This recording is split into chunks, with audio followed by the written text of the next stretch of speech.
Indianapolis campus downtown. I was born in Hinesville, Georgia originally and moved to Indianapolis when I was very young.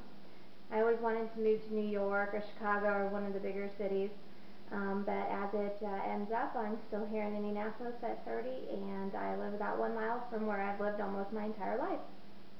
My parents live right down the street, actually about 6 blocks down the street, so it's been really nice having them as I purchased my new home. My father usually comes down to help with things like the lawn or the gutters or any of the 100 things that as a new homeowner I haven't been able to figure out myself. We also eat about half of the week on leftovers from my mother, which considerably cuts down on the grocery bill. She loves to cook too much food, and we reap the benefits of that. We also have American Idol night, which is just the girls, so typically we go down on Tuesday nights, and my daughter and I will spend some time with my mom, and then once we put her to bed, my mom and I will have a glass of wine and watch American Idol night. So that's always a lot of fun, and it's been one of the benefits of living in the same neighborhood. I also have two brothers, Joel, who lives in Atlanta. He's the only one that doesn't live in Indianapolis, and his wife Katie. They both work at colleges down there and are pretty happy, although I try to convince them constantly to move to Indianapolis. And then my brother Corey and his wife Danielle, who just got married about 2 weeks ago, so they're very thrilled to start the new part of their life, that new chapter. Danielle actually works for Clarion, as I do. I've been with Clarion for about 5 years. I work in the IT department, and I build the database that houses all of the medical orders that the doctors would use if you needed a Tylenol or a liver transplant.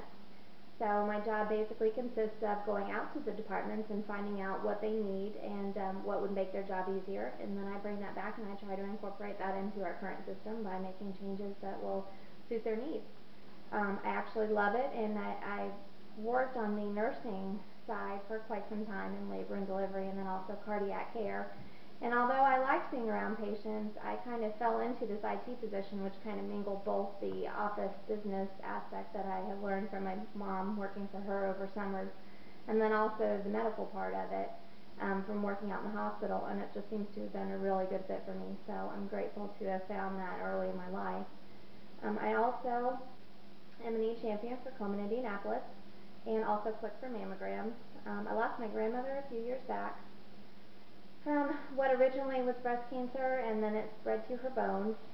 Um, it never ceases to amaze me how much or how many people are affected, and over the last few years, it's pretty amazing the amount of information that I've been able to gather that wasn't available just a few short years ago when my grandmother was going through the same thing.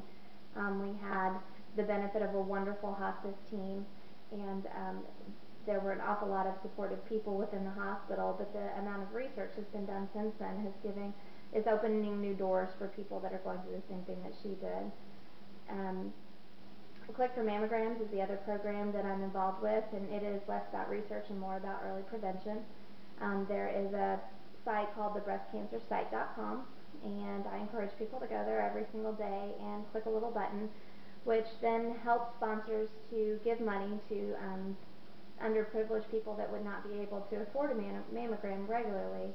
And with that program, early prevention could just give a year or 10 years back to a family that may have lost their mother, their sister, or their friend. Um, I encourage people to also get involved in the fundraising part of it, so the Walk for the Cure is the most popular. But then also E-Champion is basically writing to the different branches of the law and executive branches and encouraging them to make sure that funding is available even in these tight times when people financially are struggling a little bit.